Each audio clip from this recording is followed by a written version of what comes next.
Hello again to all the sweeties. This is a quick note about audio. In the episode you're about to listen to, let's just say one of us had their microphone connected and plugged in, and one of us did not. We've taken several passes at this trying to get it as good as we can, and the audio's not the best on this one, okay? We're aware of it. The next episode's better, and then the one after that, we both got our mics properly connected, and it is going to be smooth sailing. So, thank you for your patience. Hi, sweeties. It's Robert. You just heard a partial and misleading account of what went wrong with the sound. Both of our microphones were certainly plugged in incredibly appropriately. What actually happened is the way one of us, and I'm not going to name names, but the way one of us records the audio, she actually only captured her own audio and then my ambient noise. We have fixed that moving forward by recording it differently, but rest assured, our microphones were both plugged in correctly. Hi, sweeties. It's Rebecca again. You have just heard Robert's version of events, and I want to honor that. I absolutely do not want to undermine or challenge their truth. I don't need to have the last word or anything like that. What I am going to do on an unrelated note is leave you with some words by one of the wonderful Real Housewives of Atlanta, Candy Burris. The lies! There you go, this bitch. I'm telling you. Trifling.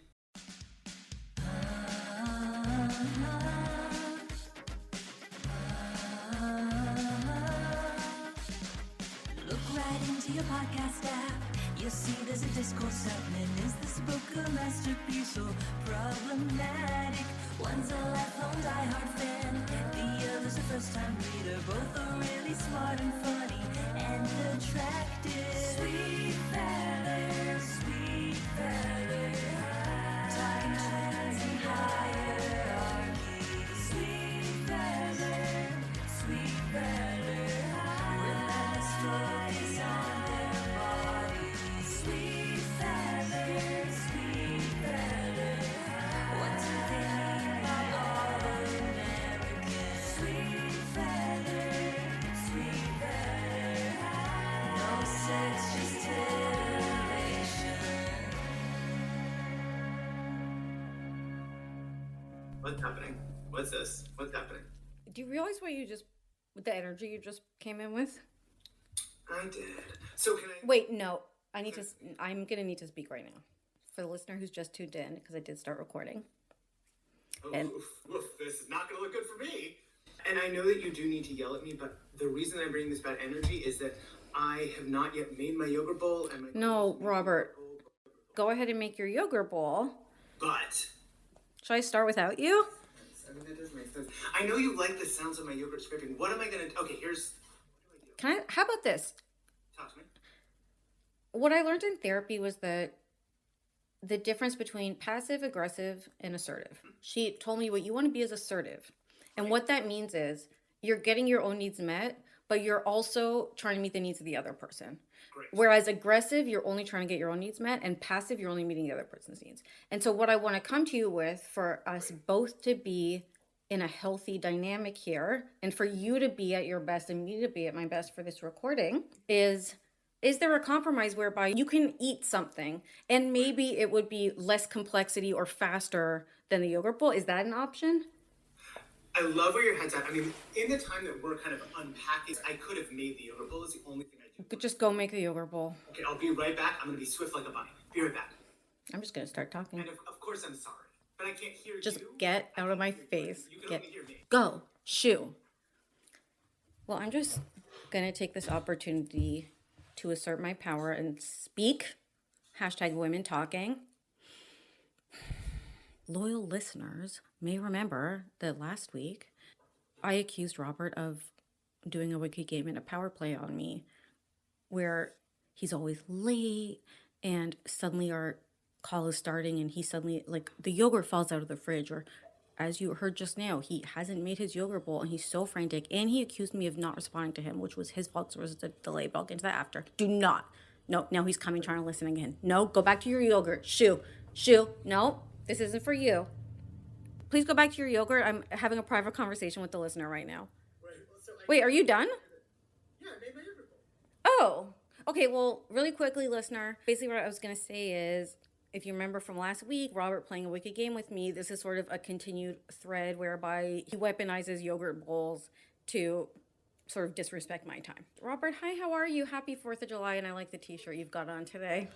Thank you so much. Happy 4th of July to us all. I will be honest, the swiftness with which you recognized my weaponization of yogurt bowls did surprise me. That brings us to Sweet Valley Hive. And we are looking at All Night Long. I liked your idea of the one in, like, turn a sentence. Okay, we're going to try to do a brief summary of the plot of All Night Long.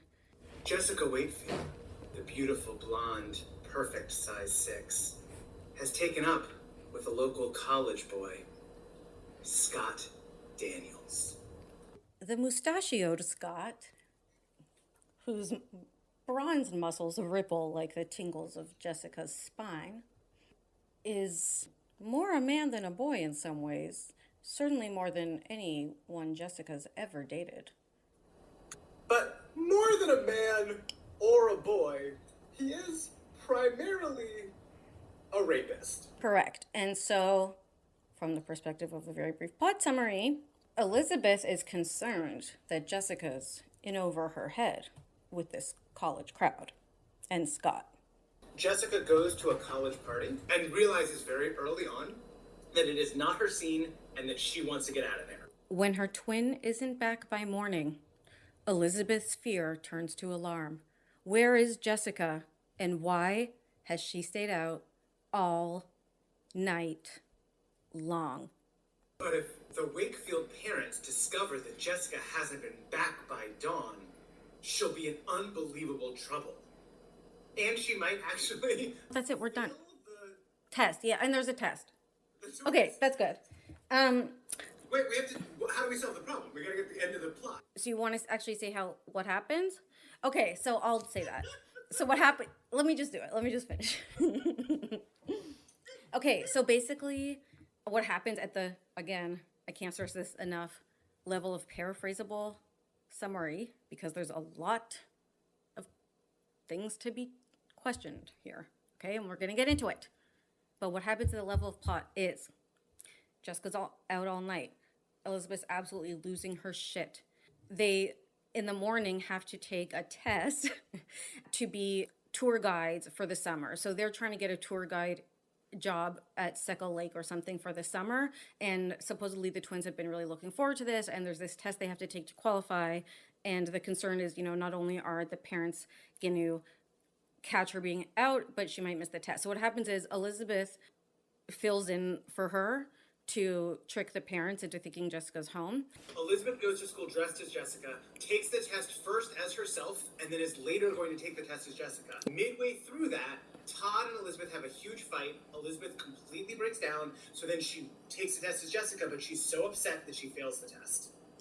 We think, of course, that this means ruination for Jessica's chances to be a tour guide, but the proctor of the exam says, so clear, Jessica, that you were sick and so upset, we'll let you retake it. She retakes the test and passes.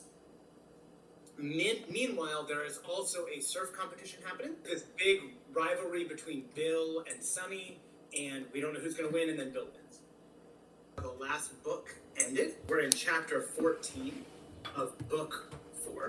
And we have this conversation between Jessica and Elizabeth. And they're talking about going to Castle Cove. And Elizabeth says, Jessica, are you hanging out with that college crowd? I find them much more the sort of people I enjoy. They understand life and art. Uh-huh. And is one of the natural wonders you've noticed at the Cove by any chance a college man? Scott Daniels, Jessica gushed excitedly. Oh, Liz, he's such a gorgeous hunk, and he's interested in me. Jessica, does he know you're only 16?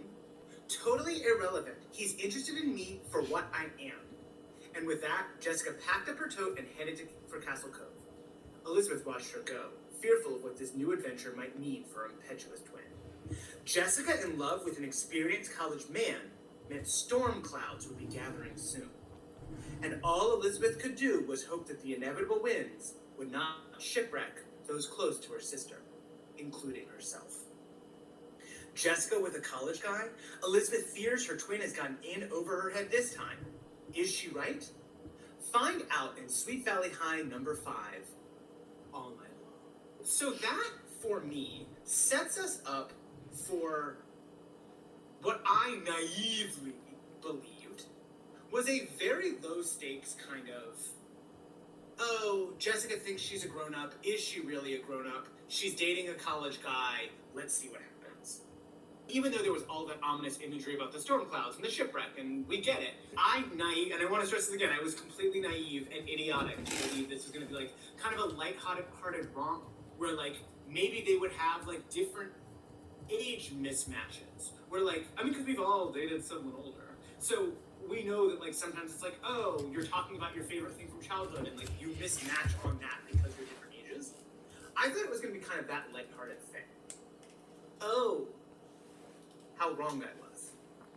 Yeah, let's just say up front, it's another dating violence or abusive, coercive situation where there's an assault, and it's, as is kind of the pattern, shockingly trivialized, and I would even say completely kind of erased. That's what I would say about that. Anything to add trigger wise? I mean, just like, be prepared for the fact that like a full-on assault happens, and then we're all just like, oh, aren't boys silly? Aren't girls like sometimes putting themselves in the wrong place at the wrong time? I hope we all learned an important lesson from this one. Even at the level of storytelling and pacing and what things are about, this serious assault situation happens, but it's like the book is sort of framed in this way where like the actual stakes is passing this test to be a tour guide. You know what I mean? So it's like the assault kind of happens like midway through, and then it's like, will she get back? But the stakes is, will she get back in time to take the test? I mean, at least in terms of pacing, it's what's really interesting to me is that this book is framed ostensibly about the relationship between Jessica and Scott, a kind of not yet a man, not yet a boy, kind of caught in between college person. And by the way, am I right in remembering that we never find out his real age? I remember we find out Jessica had said he was 18. I don't think... Elizabeth herself is like, no way is he really 18. Right, so we know he's not 18, but we never find out what he is. Right. Okay. There is a floor for his age. There is no ceiling. He could be any age. But, so this book is framed that way. The cover is Jessica and Scott. And yet, Pardo, who is conspicuously absent from the vast majority of this text? Jessica? That is 100, as always, insightful and true. We are led to believe that this is a text about Jessica. And yet, Jessica appears almost not at all. This is a book about Elizabeth's martyr complex and codependency. As we're realizing book after book, it's so brilliant how it's never the ostensible what it's about. It's in some ways about Jessica, but really I agree with you. I think, yeah, we got a window, a much deeper window into what we've been starting to see in the previous couple books with Elizabeth. And I just love the build. It's been a really gradual build. I can see book after book, because what happened was with Power Play, we started to see her really having more of a capacity for kind of denial and compartmentalization and hypocrisy than we'd previously seen. You know, before that, we started to see she was being jealous of Jessica's dramatic flair. Anyhow, lots to say on this, but I'd love to keep it for the moment on the title and the cover. So if we look at the cover, Rebecca, now I'm not an expert on ages in the 80s. How old do you think this mustachioed gentleman is? 21? Yeah, I would give him about 21. I think 21 to 25 is kind of how he reads to me. Can we look at Jessica just for a moment? Oh. Just talk us through it. Describe Jessica to the All right. First of all, okay, so she and Scott are kind of entangled in an embrace. So they're facing each other.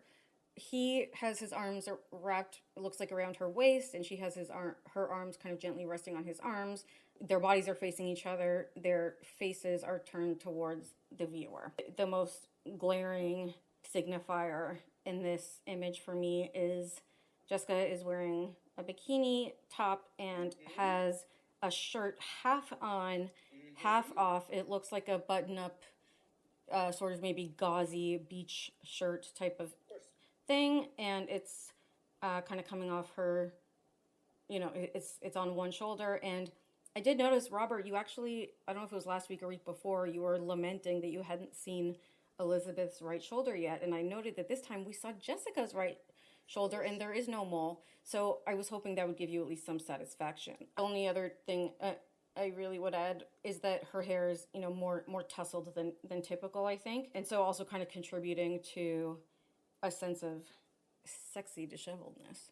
Okay, so you're getting sexy disheveled from this. I myself am getting something slightly more insidious. Her face looks like a mask that she is putting on for the onlooker. She looks like she's tangled in an embrace. For me, and this is of course me projecting all sorts of things from the text itself onto it, which is not fair to it as a work of art itself. But for me, it feels like he is forcibly disrobing her. She doesn't like it, and they've been like come upon by us, the viewer, and so they look out at us, and she is like making a face to be like, "Oh, this is fine. I like this." Okay, but you're putting that from knowing that. Like, there's nothing in this itself that feels forcible. What feels forcible? Tell me. That's so interesting to me. You think that her kind of gauzy beach cover-up is just kind of like falling off of her shoulders? Where's his other hand? Not pictured. It's ambiguous. It's exactly. Thank you. Of course, no, but The ambiguity is the richness, my friend. 100% I agree with you. It encompasses, intentionally probably, right? Yeah. And I haven't told you, by the way, my interesting piece of trivia about the artist that I have. Norman Rockwell trained. Ever heard of him? Anyway. No, I think it's like he trained with someone who trained with Norman Rockwell, but also he painted a president of the United States. A good president or a bad president? Are there good ones? Saying and correct on this July 4th. Anyhow, I hear you. I think it's intentionally ambiguous, but I think the casual viewer is supposed to get from this a sense of sexy disheveledness. I have about 80 pages of secondary stuff around the mustache.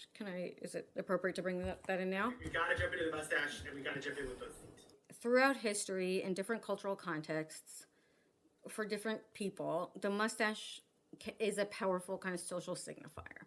And this varies with different racial, ethnic, cultural, like historical times, fashions, trends, so on. And so in America in the 80s, what was this telling us? I had my hypotheses of what it was telling based on my own sort of impressions. And so what I thought when I looked at that was, okay, what it's probably telling is, he's more of a man, and potentially, I think at that time there was also this stereotype of like threatening mustaches being danger.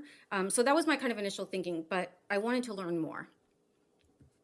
Because unlike Elizabeth Wakefield, I try to actually not be 100% biased all the time.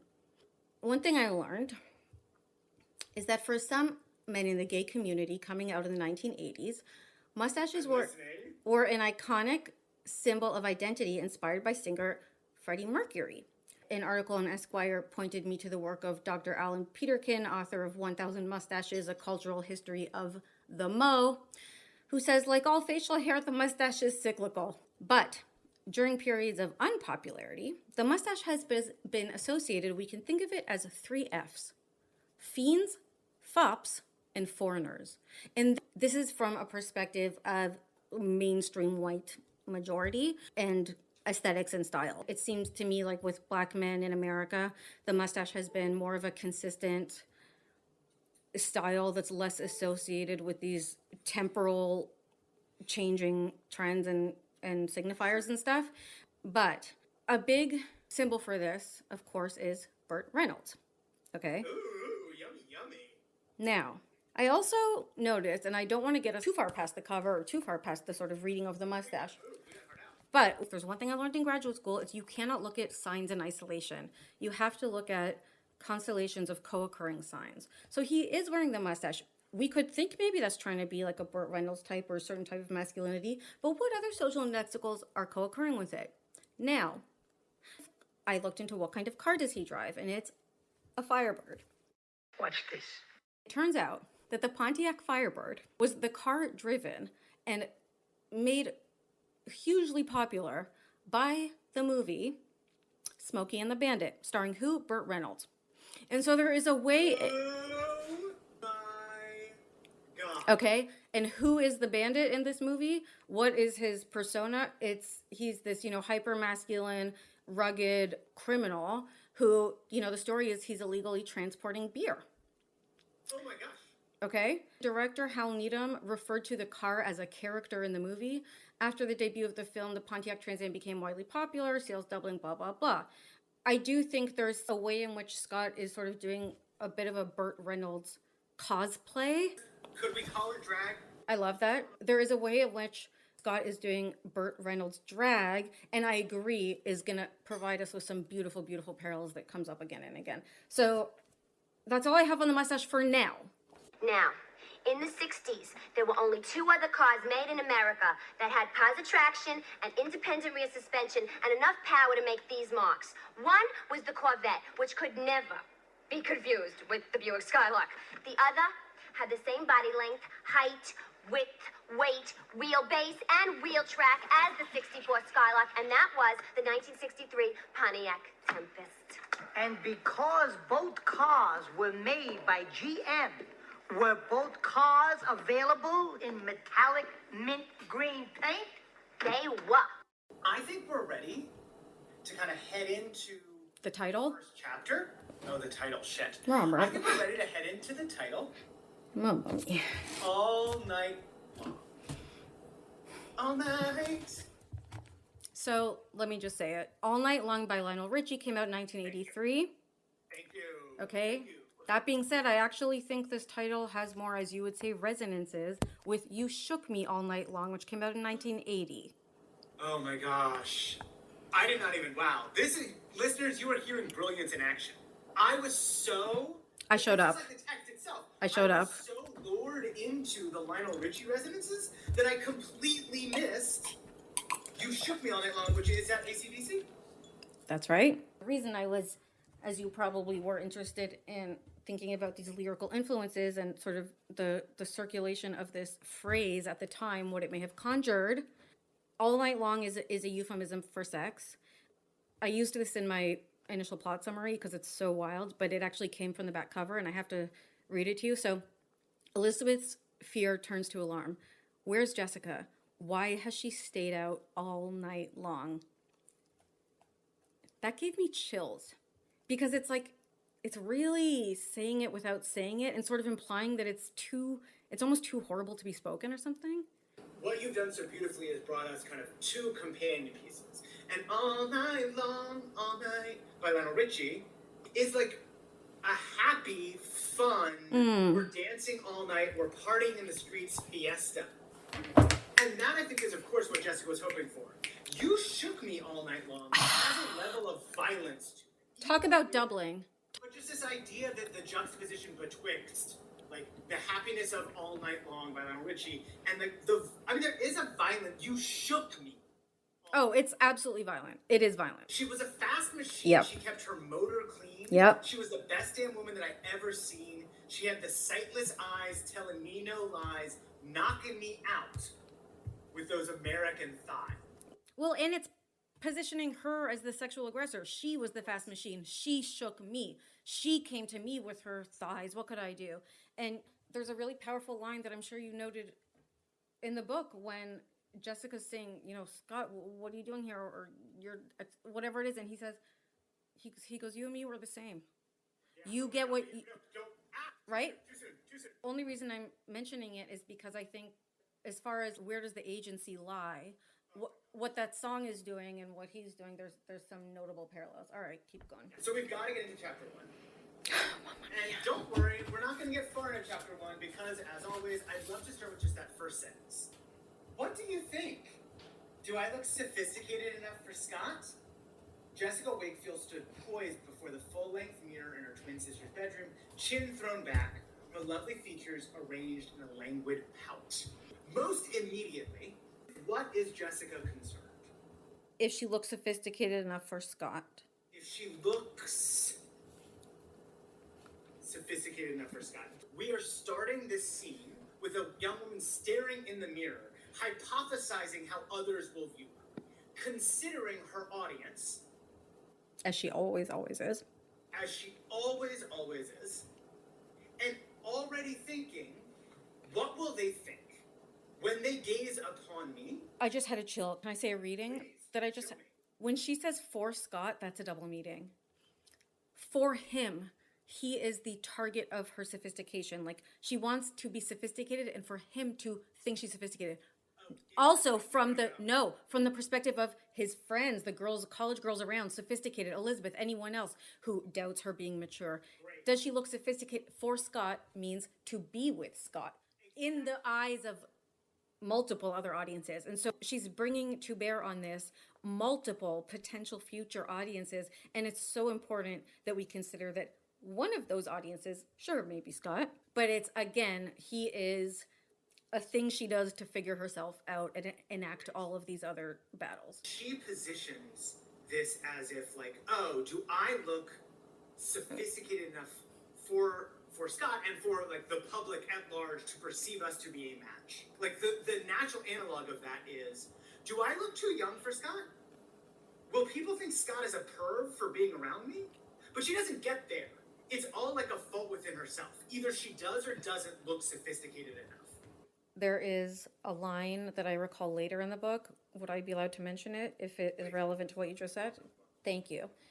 The fact that, like, his perviness isn't a problem for her and it's more about, like, her looking too young. When she hears his college girls friends talking, they say, like, he likes him young, doesn't he? And what she comes away with is, they think I'm a baby. She doesn't come away with, like, ew, he likes him young. Yeah. So this is something that's embarrassing for me that I have just realized. This is our 5th book. And I don't mean to put you on the spot here. Do you know what I do? Professor? Yes. Do you know in what department I'm a professor? Education? Okay. Can you be any more specific? Queer kind? You know, I wish. So I am, listeners, an assistant professor of child and adolescent development. Okay? Literally, I'm going to read that again for you. I'm not reading it because I can remember it. That's jokes. That's jokes. Of child and adolescent development. And I'm reading these books, and I'm 5 effing books in, and I go, isn't that interesting that Jessica is kind of constructing an imaginary audience? Isn't that right developmentally in line with what adolescents do? And I just had this moment where it's like, oh yes, of course, Francine is a mistress and a magician with text. Because of course, these situations that we see are both traumatic and terrifying and so indicative of typical adolescent development. So we in the field have this notion that during adolescence, part of development is constructing an imaginary audience and performing for that imaginary audience. Totally developmentally appropriate. And so what we see here is kind of the intersection between healthy adolescent development crossing the boundaries into potentially unhealthy obsession, compulsion. And we see, of course, the ways in which Jessica, oh God, that was embarrassing, but also telling. That slippage. What a girl I went to high school with once called a Freudian slip. Oh, it's so fruity and so slippy. Of course, we see kind of Jessica engaging with traditional, typical adolescent development. And we see when it goes right, and we see disastrously when it goes wrong. So, of course, it is totally developmentally appropriate for her to be concerned with an imaginary audience and what people will think about her. And yet we see, on the other hand, the ways in which typical healthy adolescent development can sometimes be limited, can be circumscribed, can be damaged by the predations of the depraved. Okay. That's funny to you. No, I'm just something about how you said it was funny then. I love that. Thank you so much. That was enlightening. And I love and am excited to hear more of your perspective in terms of development and how that can help us understand what we're seeing here. Of course, I'm fascinated by this question of audience. And Robert, what do I do? Oh God. So as I was rehearsing this, I was like, oh shit, am I gonna have to figure out what Pardo? So Pardo, thank you for asking. You know what? Let's just stop. Let's make this easier. It's what I do is okay. What did no one there isn't time in the world. Okay. What did I do my PhD in?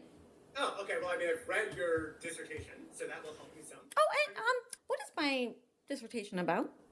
Okay, your dissertation was kind of a situated ethnography of the ways in which Producers imagine audiences of their television content and how that we truly are twins. You took the words out of my mouth. there's a lot of work in anthropology and media and communication studies on this question of imagined audiences, and I think it's a very productive thing for us to connect on and brings a lens to this. But I also was thinking like it's very interesting that you say that at the developmental stage they are, you know, in some ways there's a very, at least the impulses, it sounds like are very appropriate and normal.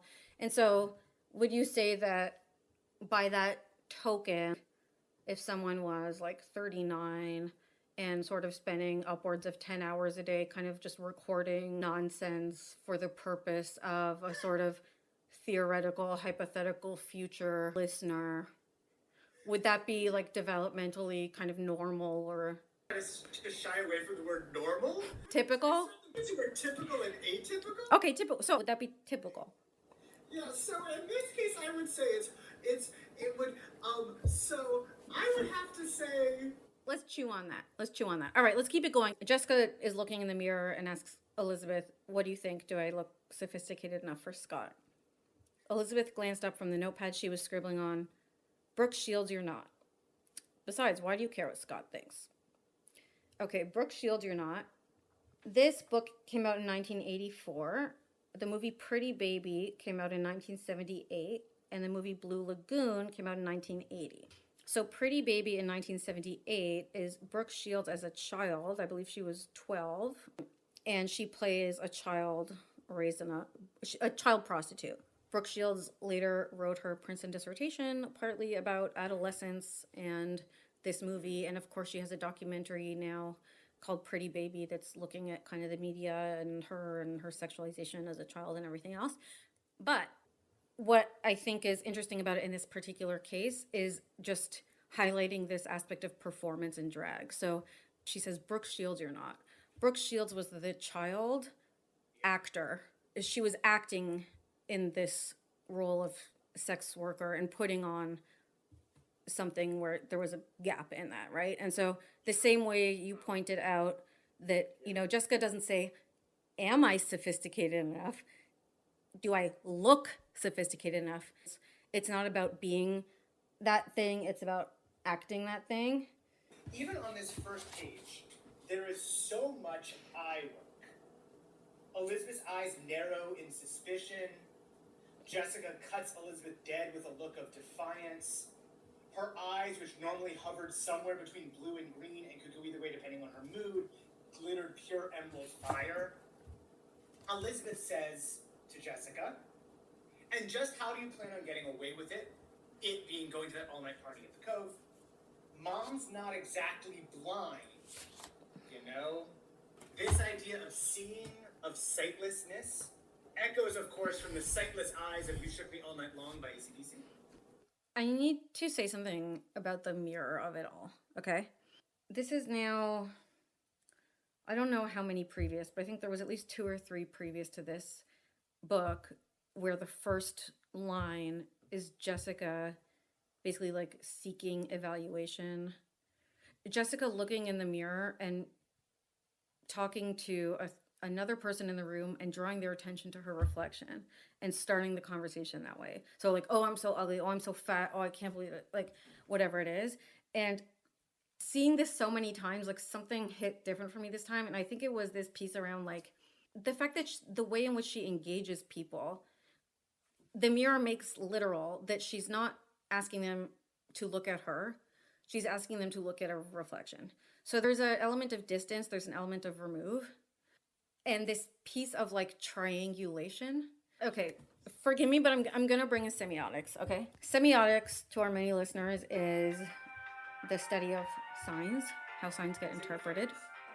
Well, no, do not. Okay. So historically, we had Saussurian semiotics, which gave us the signifier and the signified, okay? This is the one people like to talk about. Then after that came this guy called Peirce. And Peirce was more interested in, instead of things being about 2, things being about 3, and everything he had in 3s. And so he described the structure of the sign, and I think this is going to be relevant, as follows. There is what he called sign, or representamen. That's the thing that stands for something. Probably the thing we would call a signifier, okay?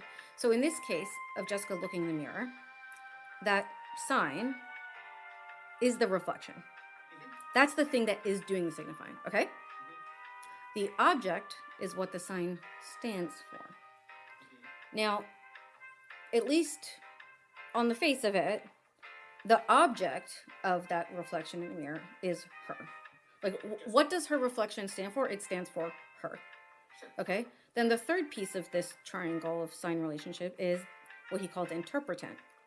The interpretant is the mental representation created by the sign in the mind of the person who encounters it. So Elizabeth, say Elizabeth's looking at the reflection, right? So there's something where there's these sort of trajectories of signification or trajectories of representation and determination where it's like by pointing at her reflection and asking Elizabeth to engage with it, it's like, what does that do? What does that do to their dynamic? What does that do to the interaction? I don't have an answer, but I there's something like powerful about this. To me, it feels like, and this is like a misunderstanding of what you just said, and yet I still think it's productive, so it's a productive misunderstanding. Like, when we think therapeutically, it would be useful for Jessica to think about the signified, to think about herself. And instead, she is not even thinking about the sign, the reflection. She is thinking about the interpretation. She's not even thinking about the representamen. She's thinking about the interpretant. We can analyze that for the next 4 hours. And yet, there is something so relatable about that. It's almost like she's training people on how to engage with her. It's so natural just to be like, oh, this is such a self-absorbed 16-year-old girl who's like obsessed with the interpretamen and how people think of and how people think about her. But like, That's such a typical narrative. Oh, typical teenager obsessed with interpretamen. Right, so, oh my gosh, it's like, why would they ever take a second to think about the interpretamen? But it is so understandable. One of the few moments of vulnerability that Jessica shows, one of the few moments of insecurity that Jessica shows, is when she's standing in front of the mirror and saying, how do you see me? She herself understands the slippages between what she is trying to signify and Wait. what others interpret. See, now I have a whole other reading of it, and we really have to keep moving, but I'm gonna have to cancel my plans. But I cannot cancel my haircut. as we're gonna see from what we hopefully eventually get to discuss, which is the actual book, and like this being about Elizabeth's compulsive saviorness, her saying, what do you think? Do I look sophisticated enough for Scott? Is also teasing her. It's also goading her. Because here's the thing, Robert, wow, I can't believe we didn't realize it. Okay, because listen, if Jessica were being serious, if we read this straight, her actually saying to Elizabeth, do I look sophisticated enough for Scott? When Elizabeth already knows the mom has forbade her to see him. When Jessica knows Elizabeth would never approve of this. So she knows Elizabeth's not going to engage her. Like, Elizabeth would never be like, yeah, you definitely look sophisticated enough for him. Like, it's a provocation. She likes, riling her up a little and then running off. Sorry, we did some eye work earlier. I tried to do some eye work. You didn't join me on that journey. That's fine. But it is important to notice that Jessica smiled deep into one of her innocence. Her eyes look blue now, as blue as a baby's. Yeah, and I have 2 more things to say on that. Number one of the themes we're going to see is what the text is going to try to tell us, or is going to keep feeding us, is this thing of like Jessica's powers of manipulation are so powerful that she can control things that most people can't. So in the first chapter, there's tons of like, and her innocent smile came on. And then as quickly as she did, she was crying. And then as quickly as she did, she looked like something else. And there's a point where her eyes turned from green. It talks about how they were that crazy green. Then it says her eyes looked Jessica's smile deepened into one of pure innocence. Her eyes looked blue now, as blue as a baby's. And so the fact that she can contrive innocence is saying to us she is not innocent. Oh, one more thing about the mirror. Because you're interested in eye work, Always. and I would think about, from an interaction perspective, gaze. One of the things that happens when she asks people to engage her reflection is that she can avoid eye contact, direct eye contact. Oh. Right? If she just looked to Elizabeth and said, "Do I look sophisticated enough for Scott?" Interesting. Yeah, of course. So it provides she can do either. She can meet her eyes in the mirror or not. So it's sort of, but it naturalizes the absence of eye contact, right? We gotta keep pushing. Very quickly, our first introduction of Scott, her elder beau, is this incredibly gross moment. She remembered the insolent way Scott had looked her up and down when Jessica introduced her to him the previous week. There had been a dumb, leering smile on his face when he made the old joke about them being, quote, double the fun. Elizabeth had nearly gagged. They're talking about Scott, and Elizabeth is obviously disgusted by him, rightfully so. Elizabeth sighed. She was only 4 minutes older than her twin, but sometimes she felt it was more like 4 years. More often than not, big sister Elizabeth was the one Jessica turned to bail her out when the water got a little too deep. We're going to return to that. Yeah, The problem was that no matter how much Elizabeth protested, Jessica knew her sister would always end up helping her out. And she unhesitatingly took advantage of that whenever she thought she could. Only this time it wouldn't work, Elizabeth told herself resolutely. For emphasis, she even wrote in black felt pen under the notes she'd been scribbling for her eyes and ears column, "May a band of wild pygmies hang me by the thumbs if I let Jess get me involved in this." Okay, we would be remiss not to acknowledge the glaring racism. Not sure what else to say about that. Okay, but what I want to say here is two things. Number one, she writes she writes this in felt pen because she is telling herself, because she knows her impulse is to get involved. She wants to get involved. She is telling herself, like, for her to write, again, racism notwithstanding, "May this thing fall upon me if I do it." It's like she's invoking a curse should happen on herself. What that tells me, even though it's partially in jest, but what that tells me, Robert, is that she actually feels like she needs that. She can't control herself. Like, she actually, there's part of her this series. This is a compulsion. She cannot help but get involved. If we remember how she messed her way into everything with Robin and the Pi Betas, if we remember how for absolutely no reason she started following Lila around to figure out what was going on with the shoplifting, she must get involved. There is a pattern of codependence and enablement. And on page 4, there's a great, I think, you love talking about clothes and how they like to borrow clothes. Well, I got a new angle for you. So she sighed again. Jessica had turned away from the mirror and was busy rummaging through Elizabeth's drawers. The twins were the same size, and Elizabeth didn't really mind when Jessica borrowed her clothes. She just wished that for once she would get them back in the same condition in which they'd gone out. More often than not, she ended up having to fish them out from under Jessica's bed or a crumpled heap on the closet. So this is a recurring thread throughout the series. Jessica borrows Elizabeth's clothes, doesn't clean them before she gets back, and every time Elizabeth says, "This time you better dry clean it. This time it better be folded back in my thing." And every single time without fail, Jessica doesn't do it. Okay? What is going on here? Elizabeth is telling herself that this is just how it is. She's naturalizing this pattern, making it inevitable, and basically positioning herself as just the one who sacrificed. Because what she doesn't do is say no. She never fucking once says no. This is pathological. For every single time Jessica does it crumpled and Elizabeth says, "Don't do it crumpled," that's Jessica's testing her. And why shouldn't she? Elizabeth has never indicated that it's gonna make anything different if she doesn't listen to her. And so Elizabeth could very easily let her figure out her own mess. I have probably 6 or 8 hours on the paragraph. I was sure you were going to bring this up, but you didn't. The kind of the Shakespearean resonances that we're experiencing in the paragraph and throughout the text. I have. Are we ready for that? I need to do just a moment with this idea. Well, there are a couple of different things here. The problem was that no matter how much Elizabeth protested, Jessica knew her sister would always end up helping her out.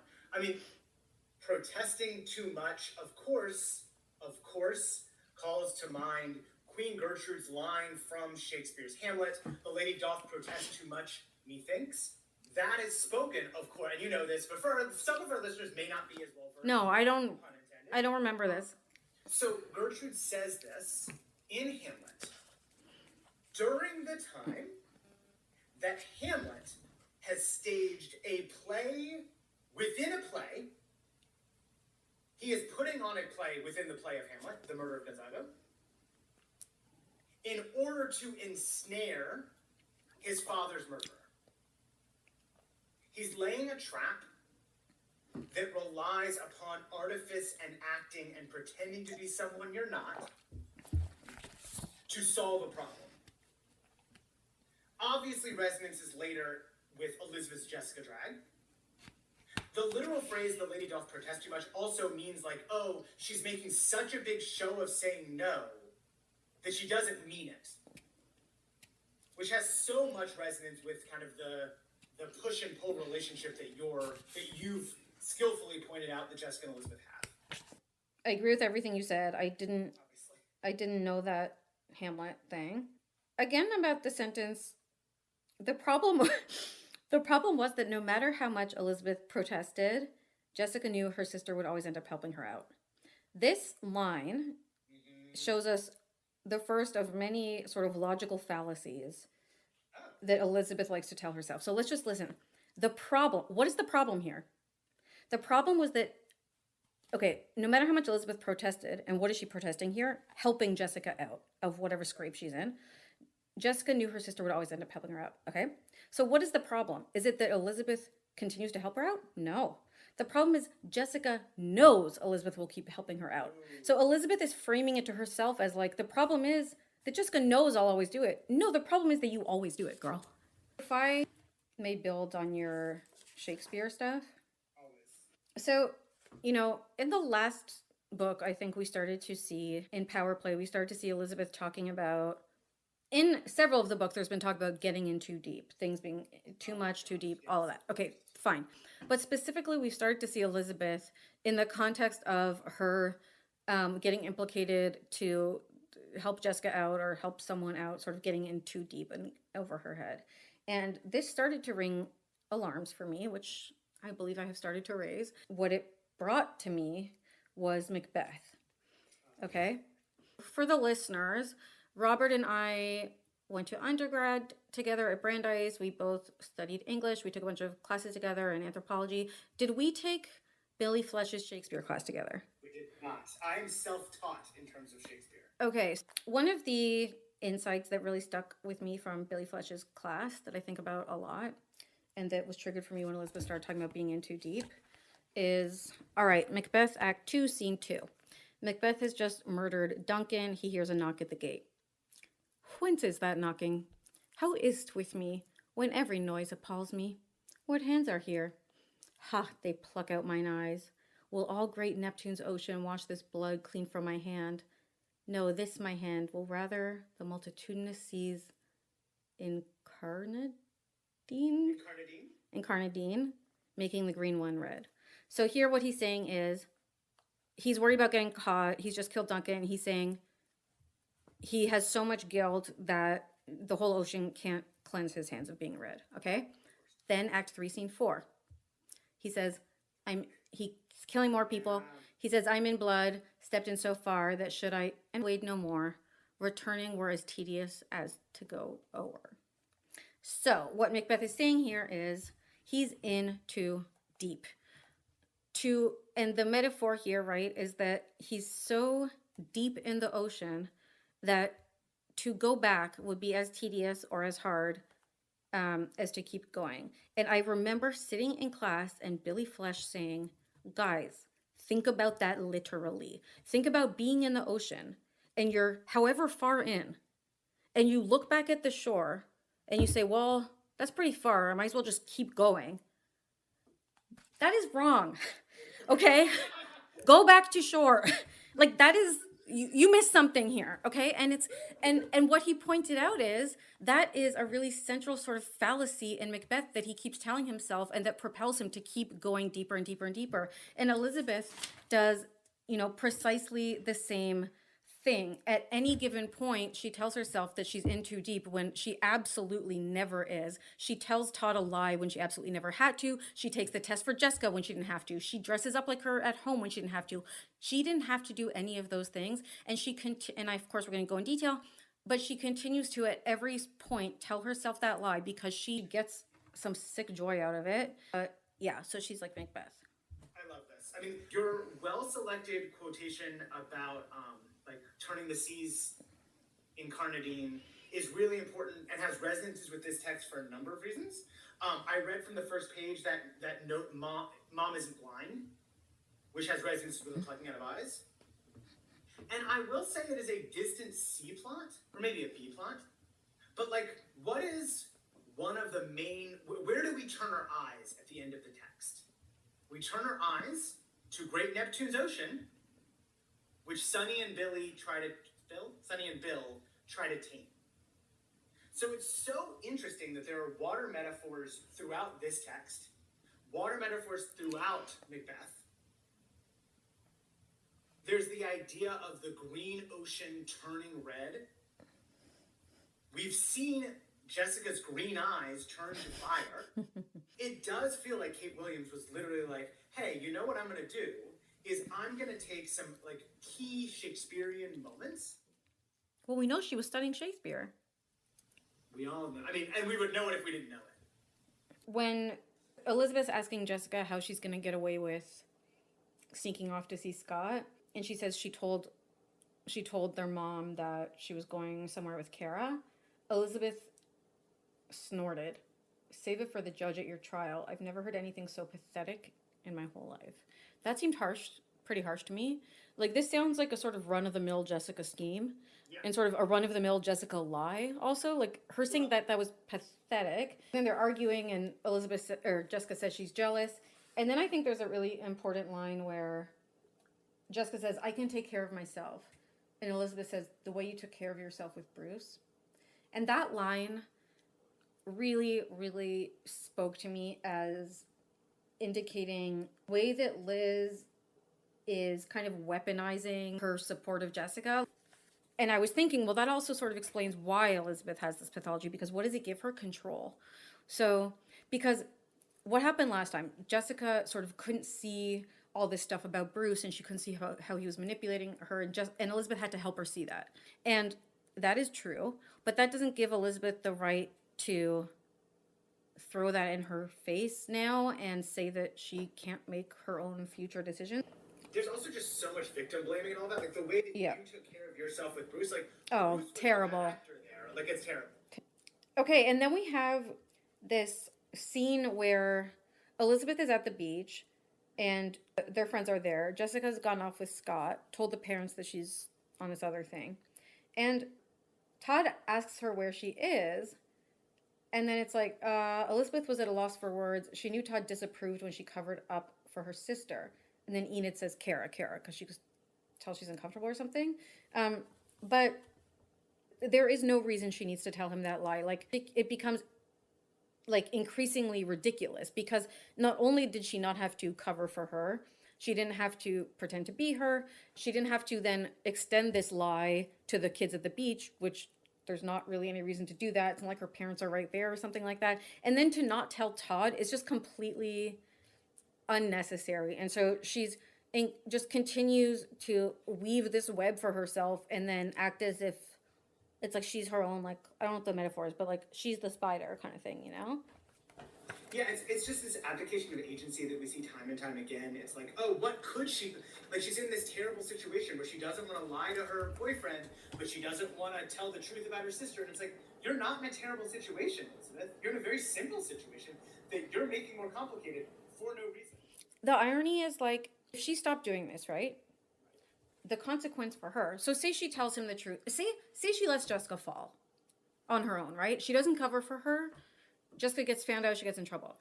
The real consequence is not so much for Jessica as for Elizabeth, because Elizabeth loses the opportunity to then engage in this dynamic. She enjoys being able to dress up as Jessica, being able to act like her, being able to engage in machinations and manipulations and cunning and games and blame it on Jessica and having to get her out of a scrape. She likes being able to perform and show her beauty sometimes, or do these more Jessica type things and enact that and have these opportunities to play that part of herself. And she likes to have that control and everything else. And she likes the story. It enables her to tell herself about how self-sacrificing and charitable she is and noble.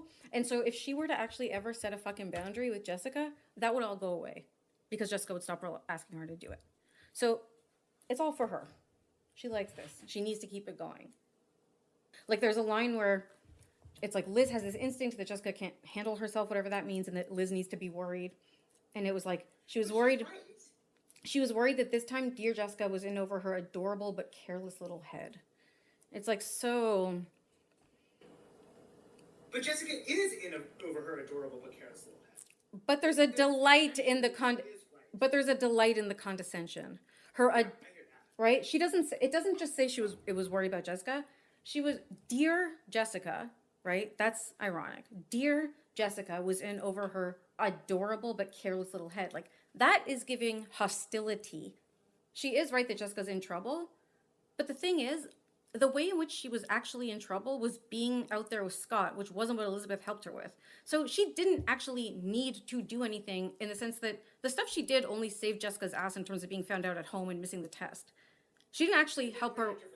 Right, so it's like she didn't actually need to do any of that. No, she solved the wrong problem. Correct, which is why this book is so confusing. It's so Because when Jess calls her, you think she's gonna be like, "Can you come pick me up?"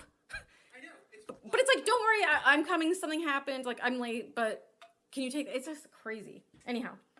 Right before the adorable but careless little head, there's this moment where Elizabeth and Kara are talking, and we get this vision of what Elizabeth could be like. What about Jessica? Elizabeth worried aloud. What if she gets found out? Jessica's a big girl. Kara peered at her through a pair of sunglasses shaded the exact pink of her bikini. She can take care of herself. That's it. Yeah, I was like, Kara's right. Because again, in the end, even though in a way she was in trouble, she got herself out of that trouble. Chapter 2, Jessica eavesdropped on the conversation that bubbled around her as enticingly as champagne. So she's at the beach and she's listening to the college girls that are in the friend group talking. Okay. We don't have enough time to spend the appropriate time talking about this girl with cornrowed blonde hair. Though there's appropriation, whatever.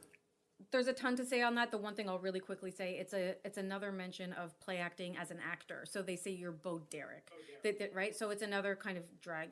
You know, everyone, even the kids who seem sophisticated, like the college girls and like Scott, are doing their own drag of their own icons. Perfect.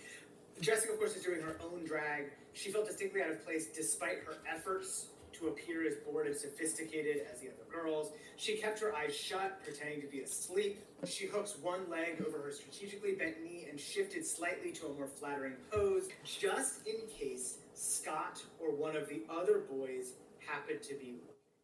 That was a beautiful line, I thought.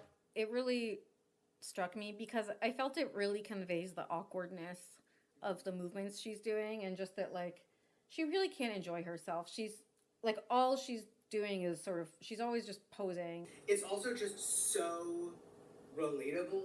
This idea of, like, being on the beach where you don't fit in and you're just trying to hold your body in a way that, like, will be okay. That's, like, accepted. Yeah, that's so true. One of the other kind of main themes that we see here and in previous texts, of course, is the intermingling of fear and desire. This idea, what would they think if they knew she was the tiniest bit afraid of Scott? Mm-hmm. Actually, it was a thrilling kind of fear. Mm-hmm. The way she felt about breaking the speed limit, for instance. She remembered the way Scott had rested his hand against her bare leg in between shifting gears as they were driving up to the lake. Every once in a while, he had taken a swig from the beer can tucked between his knees. His hand was cold and wet when he touched her, giving her overheated skin a delightful shock. Without knowing how to explain it, she felt distinctly grown up, but at the same time somewhat uneasy. a feeling unfamiliar to her. The mating rituals of Sweet Valley are a game, and if you're a girl and you're gonna play that game, you better be able to handle yourself so that you don't get burned. And I think that's shown again when they have this, I think, moment on the beach where he's has her over his shoulder and she's sort of performatively banging on him like, haha, put me down, but then she realizes they're alone. And what I felt that this kind of showed, in some ways that were very problematic, but in some ways that were also, I think, very interesting and relevant, was this thing of like gray areas of consent. Yes. Oh my gosh. This whole thing of like being a tease, right? Like if you do something in a playful way, there's this risk that it could turn to violence, and the woman is responsible for it. And what do they all call it? Handling yourself. Basically, to be able to handle yourself is to manage his violence, is to manage his aggression. And that was a really, really dark moment when they're on the beach and she's like, haha, but she's inside also scared, and then kind of realizes, wait, are they still playing? And then we're talking on the beach, and Bo Derek says like, oh, he's got quite a reputation. And we never learn what the reputation is. Because Scott comes up and says, did I hear my name mentioned? You ladies are going to have to stop fighting over me and accept the fact that I'm taken. For today, anyway, he added and winked. Jessica shivered, grateful nevertheless for having been rescued. That sentence to me is so rich and so confusing and so complicated. Jessica shivered, grateful nevertheless for having been rescued. If we recall the cliffhanger from the last one and the mention of shipwrecks, to shipwreck is to be stranded, to be alienated, right? She is experiencing different forms of being stranded and being alienated, even though she's not alone. So she's with them, but she needs rescue from him. But when she's with him, she needs rescue from them. They're all threatening. She's always under threat, and it sort of is sort of pulling different levers to kind of mitigate these threats. It's very creepy. Scott nibbles at her earlobe, his mustache ick, tickled the inside of her ear. He brushed his fingertips down her spine, hooking a thumb suggestively over her bikini strap. Jessica wasn't sure she liked his assured possessiveness. Except for Bruce Patman, she'd always been the one to call the shots with her boyfriends. She liked the feeling of power it gave her to lead them on, then whirl away with a careless laugh over her shoulder just when they thought they had her. She had a feeling it wouldn't be that easy with Scott. He was more mature and experienced. But that made it a challenge, and above all else, Jessica loved a challenge. Yeah, and so that's resonant with how she described Bruce and her inability to control her desires with Bruce. She felt made her lose power in that relationship. It's so true. It's so interesting to see her sort of explore like her own relation or definition of like how these different things make her feel and what makes her feel powerful and not. We spend our adolescent years figuring out what we want, who we are, what we desire from a relationship, what we desire from sex, and yet Jessica has no one with whom to enact these situations except these malevolent, disgusting, untamed brutes. For now. All right. He's chasing her. He wants to go to the boathouse. She doesn't. At protests. He then starts removing her clothes, and she does a playful swat. So again, the same way, eerie resonances with Bruce undoing her bikini top at the lake. Yeah, of course. 2 times ago, and the way that she sort of got herself out of that was again with this sort of playful joking, and she does the same thing here. She can't admit to him or to herself how uncomfortable she is. Yeah, she cannot name this in any way, shape, or form. And it's tempting, of course, to blame her, and I want to be clear that we on this podcast are not. Like, she has not been given the tools to talk about this. Oh, 100% zero culpability, absolutely. I'm more trying to say it's a coping mechanism. She's in a traumatic situation, and that's how she's coping. So at this point, they've been doing this, and she's been already kind of protesting. He's trying to take off her clothes. She's stopping him. She says she wants to go back. She wants to stop, okay? He's kissing her in a way that told her he meant business. She backed away, but only succeeded in catching her feet in a jumble of rope and tumbling backward onto a pile of burlap sacking.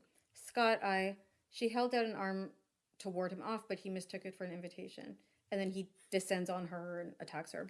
So she held out an arm to ward him off, but he mistook it for an invitation. What's going on here, my reading, she's giving him a charitable reading. Yeah. She's having to tell herself that his assault of her is a misunderstanding and that he misinterpreted her. And right? And she's, for her to give him that charitable reading, even kind of in that moment as she's sort of experiencing it, even as there have been these like multiple instances already of her communicating her wish to stop this, he has continued to ignore. Yeah.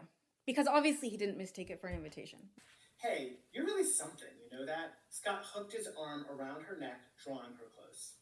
I can tell you aren't anything like your sister. How can you say that? Liz and I are exactly alike. Sure, on the outside, but that's only the gift wrapping. I'm more interested in what's going on inside. When people usually say, like, I'm interested in what's on the inside, they mean, like, your personality, but he means your orifices. Yes. I mean, he says that as he slips a hand down the back of her bikini bottom.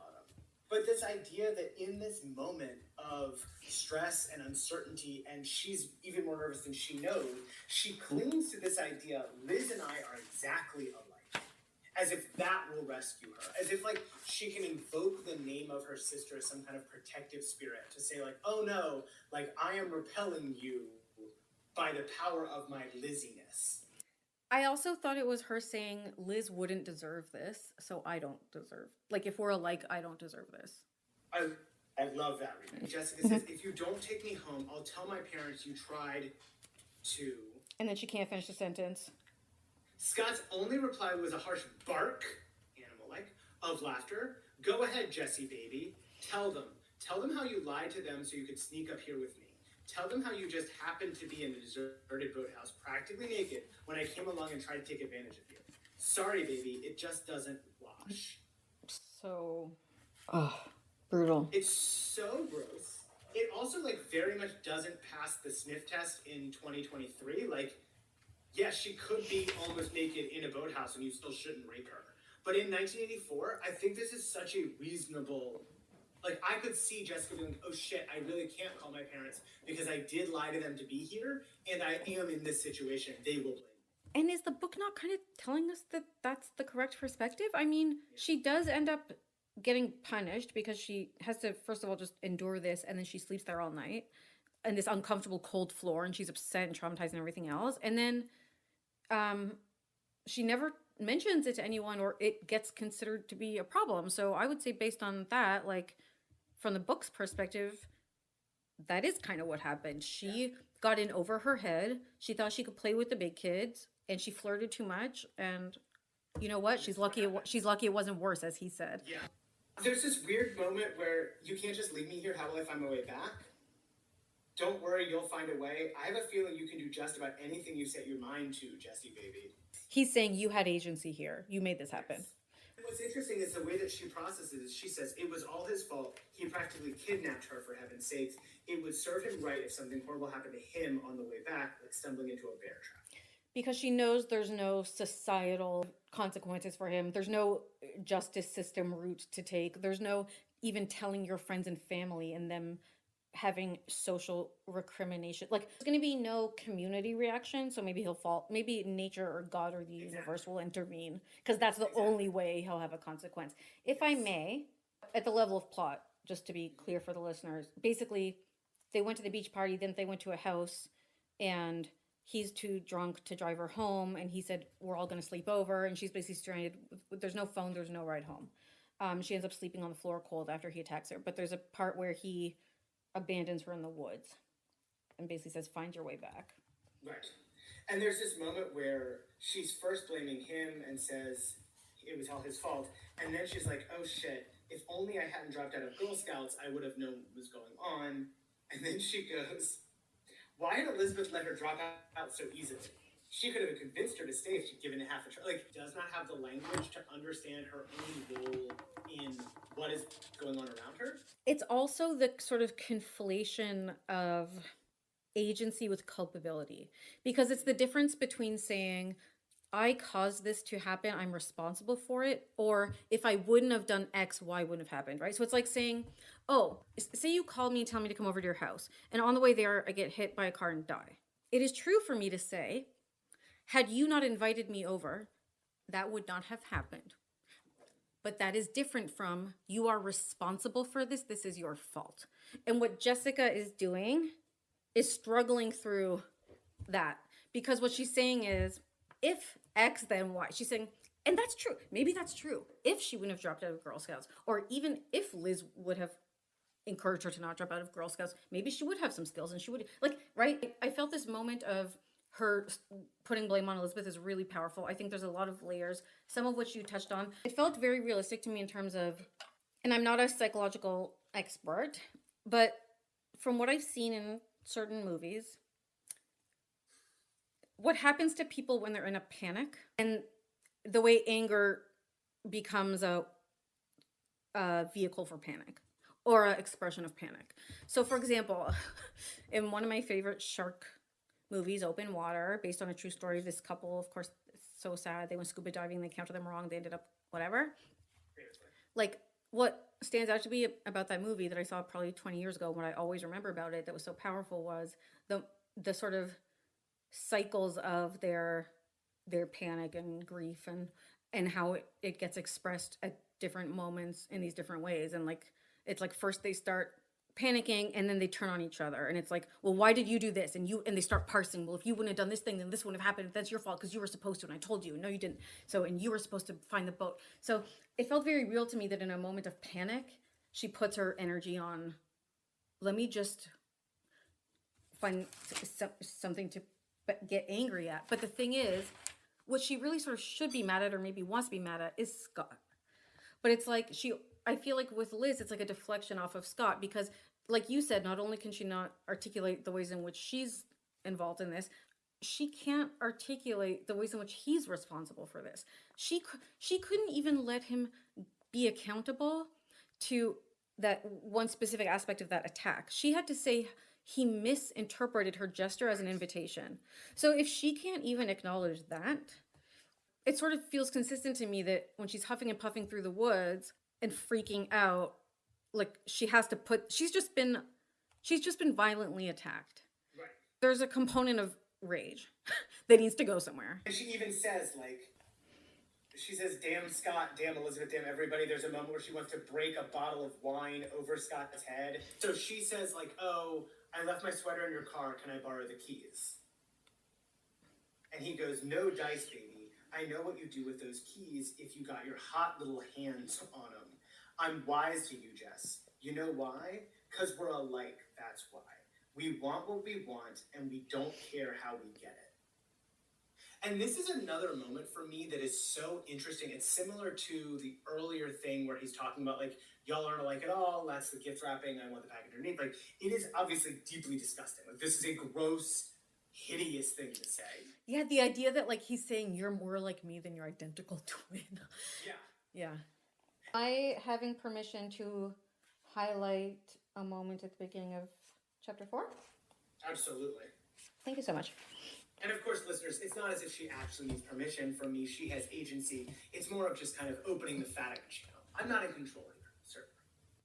And that's, listeners, he thinks we're too friggin' dumb because he's the professor and we don't know. And what he just did was a great example of anonymous power. He is trying to unname his power, and we are too smart and we see right through it. Okay, so beginning of chapter 4, Elizabeth is waking up. She's getting out of her blankets, okay? And then we have a passage that starts in italics, and it's signifying that she's thinking. I rose from the warmth of my dreams to the chill dawn of reality. She made a mental note to write in her journal. Now, I just wanted to call that out to show that Liz, while it is not that often sort of explicitly pointed to in the text, is as drag as Jessica. So the same way, while she critiqued or sort of teased Jessica of looking in the mirror and saying you're no Brooke Shields, Jessica's doing all this performance and thinking herself a star. Elizabeth is writing, is not even writing in her diary as if it were like a novel or a memoir. like a professional sort of work of literature. She's thinking, she's planning. So she's not even present in her experience. She's actually creating content. Okay? So just in terms of her sort of artifice and her contrivance and her performative nature and her, you know, how she sort of thinks of herself in that way, I just wanted to point that out. I love that pointing out. I also just want to say, what an abrupt change. So we left chapter 3 with Jessica. The end of chapter 3 is Jessica had never been so miserable in her life. I'm sorry to interrupt you, but just in the way that you often interrupt me to sort of expand a passage to help me better make my point. Specifically, we ended the previous chapter with Jessica miserable, and specifically because of her sleeping conditions and her bed situation. She found a place on the floor, wadded up a beach towel as a pillow. Getting to sleep was another matter. The floor was hard and uneven. She shivered in the chill draft that swirled down from the chimney. Music blared. She'd never been so miserable. And then we opened to Elizabeth gave a groan and rolled over. She was dreaming of Todd, and he has his arms around her on the lake, and they're kissing, and she's in her warm cocoon of blankets. So very, very harsh contrast. Thank you so much for pointing it out. Get again this idea of in too deep. Elizabeth sighed, realizing in the same instant what an impossible situation Jessica had placed her in. At this point, Elizabeth was in just as deep as her sister. Nope. She knew her parents would be angry and upset, and rightfully so, if they knew she kept silent about Jessica's whereabouts or the fact that she hadn't come home last night. I'm sorry, the fuck? Yes, she's articulating this fallacy. It's a lie. It is absolutely not an impossible situation. It's a very simple situation. She's absolutely nowhere near and as deep as her sister. She is Macbeth right now. This is Macbeth. Elizabeth is saying is she's in too deep because she's already lied to them about where Jessica was, right? Her alibi. And she's like, well, now I can't tell my parents the truth because they assumed Jessica had returned, and otherwise good old dependable Elizabeth would have said something, right? So what's at threat here is her good old dependable Elizabeth image. She then is sort of washing her face and telling herself this absolutely batshit crazy story. And she says, I should have welcome tattooed across my chest. She sputtered in disgust through a froth of toothpaste foam. The self-loathing that is displayed here feels really important to me. What she's saying is she's a doormat, right? Wait, sorry, just very quickly, I did not understand that. Until you just said that, I was like, why should she have welcome tattooed on her chest? And then, I won't say what I thought, but it was fairly pornographic. What with the welcome, like tattooing something on her chest. You tend to go there. For me, it just sort of reinforces this idea that, like, she has this inner conflict, and because she never sets a boundary, her resentment just builds and builds and builds. And this is just continuing to happen. Milk count, we got another milk. That being said, I have to clarify it with something. I think this brings our total milks to 3, or on book 5, we have 3 milks. I'm not doing root beer count, but this time it was in a description of a flashback. I think it was Alice being like, remember you spilled your cup of milk all over Jessica's head or something? So it was sort of like a retelling of a previous event when they were a baby, but I don't know if we want to count. Alice wakes up at dawn to jog every single day. Yeah, just to keep her body in shape, and we know way too much about her body. I want to know a little more about Ned's body. All I know about him physically is, I mean, I know he's tall, I know he's handsome, dark hair, but like, I want to know, they're not telling me if he's lean, does he have the muscles from working out, or does he have the hard body of a sort of, you know, I need a little bit more there. I'm sure he is lean and muscular, because every man in this book is lean and muscular. So, chapter 4 ends with Elizabeth is in this sticky, what she thinks is a sticky situation, which of course she has created for herself. She says, what would Jessica have pulled out of her bag of magic tricks? She had few of Elizabeth's scruples, so it was usually a case of, quote, anything goes. Suddenly Elizabeth knew exactly what she had to do. The thought made her positively dizzy, but she could see no other way out. Taking a deep breath, she started slowly down the stairs. And it makes her dizzy with excitement and thrill. Okay, because she likes this. But this idea that she goes like, Jessica has few of Elizabeth's scruples. She'd do anything. And then Elizabeth just does whatever she wants anyway. It's like, oh, do you have so many scruples, sweetheart? Or do you pretend to have scruples so that you can have the facade of scrupling, when in fact you'll do whatever too? It is so sick and twisted. I agree with you, that's a really important line. Like her saying Jessica doesn't have scruples. It's disgusting. It's like such a convenient and unfalsifiable thing for her to You know what's funny? I've been talking usually a lot about how Jessica compartmentalizes, but let's think about Elizabeth's compartmentalization here because, like, what she's basically saying is anytime I act bad, I'm just being Jessica, the girl with famously no scruples. Elizabeth decides what she's going to do is go downstairs as Elizabeth, say, oh, I've got to run off, and then come back downstairs again dressed as Jessica. She gets to school. She's doing Jessica drag. She absolutely is getting off on it. And then Enid goes, I'm sure it'll work out. Like, how much time is there till Jessica has to be here to take her test? Remember, this is the test for the tourist license. And Enid tells her, In school, inexplicably. yeah, Enid tells her it's an hour away. She has plenty of time. Elizabeth's like, oh, I don't know. She's always late. So Elizabeth must find reasons for herself that she can tell herself she has to do this. It's a joke. Like, again, the time to help out Jessica has come and gone. It was when she was under attack and stranded in the woods. This is the part she can figure out. She runs into Todd. She clarifies to Todd that she's doing Jessica drag. Elizabeth is just acting, to be completely honest, like pretty unbelievably. She gets herself worked up into these tizzies. Remember a couple books ago, it was like he couldn't even catch her for a conversation in the hallway. Like she couldn't even finish the sentence because she's like running off. She like doesn't even have time to explain what crazy thing's happening that she has to get herself involved in. She again says she's too far to back out. She decides she's going to do it. And then if I could summarize, basically what happens is she takes the first version of the test, feels good, takes the second version of the test and is feeling so sick, supposedly, and so racked with guilt that she is unable to concentrate. And afterwards is like, oh shit, I think I failed it. Enid consoles her. So then later, Jessica comes back and Elizabeth tells her what happened. She goes, listen, I posed as you. I tried to do it, but I think I messed it up. And Jessica says something like, oh, you're just jealous or something like, or Jessica accuses her of failing it on purpose for some reason. And I just wrote down, she did fail it on purpose, but not for the reason Jess thought. So I believe she failed it on purpose because I think it's a combination of like, I think it was so she could still tell herself she was good because she didn't, it's a way of like mitigating the cheating. And she also doesn't want Jessica to succeed that much. It's an undermining.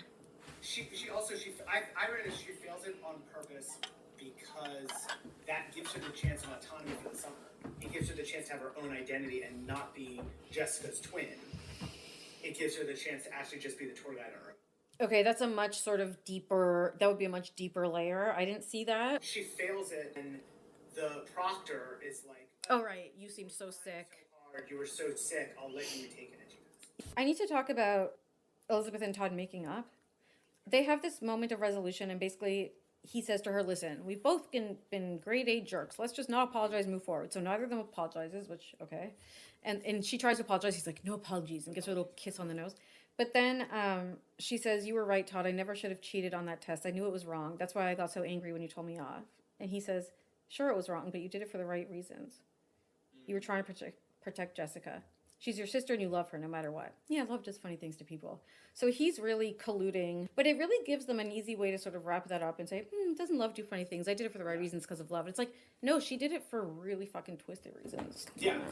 Chapter 13, we finally get to what has been simmering as a weird B-plot through the whole book, which is this surfing competition. Maybe I guess it's the C-plot? And it's unclear whether Bill is even going to show up. He's been in hiding all week. No one's seen him. Is he sick? Is he okay? What we find out is that Bill has spent all week practicing using the board that Todd gave him so that he can be ready. Yeah, so it's setting up two B plots. It's setting up the motorcycle with Todd, and it's setting up Bill Chase's whole story. Exactly. Yeah. Because that's how Todd could afford the motorcycle, Yeah. was giving him or selling, I guess. I wanted to draw your attention to what these kids use as beach towels. I've noticed that we're often, like, I just noticed this because I was like, why? Why add this detail? I first started noticing it with Lila. Maybe it happens in later books. I don't know if we've seen it yet, but like Lila, I guess, like, always brings, I don't know if they call it like a Turkish rug, or they might call it an Oriental rug, or I forget what they call it, but like something like that. She has an old antique rug, and she brings that to the beach as her beach towel. And in this one, we saw that Enid is using an old chenille bedspread. So I'm just like, isn't it interesting that these kids are like I'm like, why don't they just use towels? Like, what's going on here? So let's just keep our eyes out for any other things that people use as towels. I'm just curious. Should we do cliffhanger? Yeah, so what basically happens is Bill ends up winning the surf competition. It's great. And we have this as a cliffhanger. Elizabeth pushed her nagging concern to the back of her mind, letting the sensation of Todd's kisses spread outward from her center like ripples on a pond. She knew she would have to tell him sooner or later. Her parents had forbidden, absolutely forbidden, either Jessica or herself to ride on a motorcycle. It was practically one of the 10 Commandments as far as they were concerned. Elizabeth certainly understood why. A while back, one of their cousins had been killed riding a motorcycle. She still remembered how upset their mom had been over it. Guess Ned didn't care. If she knew Elizabeth was still even contemplating getting on one of those things, Elizabeth shuddered to think of the consequences. And yet, how would Todd take it when she refused to share what was obviously going to be a major part of his life from now on? It was sure to put a dent in their closeness, she realized with a sick feeling of dread.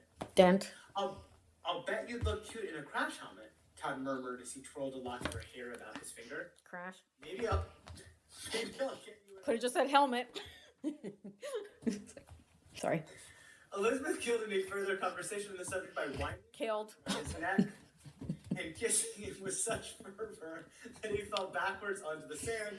Tomorrow, she promised herself, stifling the tiny stitch of fear in the pit of her stomach. I'll tell him tomorrow. Will Todd's motorcycle drive them apart? Find out in Sweet Valley High 6. Dangerous Love.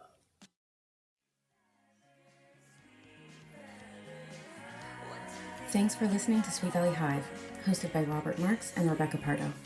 For more, check out our Instagram at Sweet Valley Hive. Theme song by Yessie and artwork by Elliot Carroll.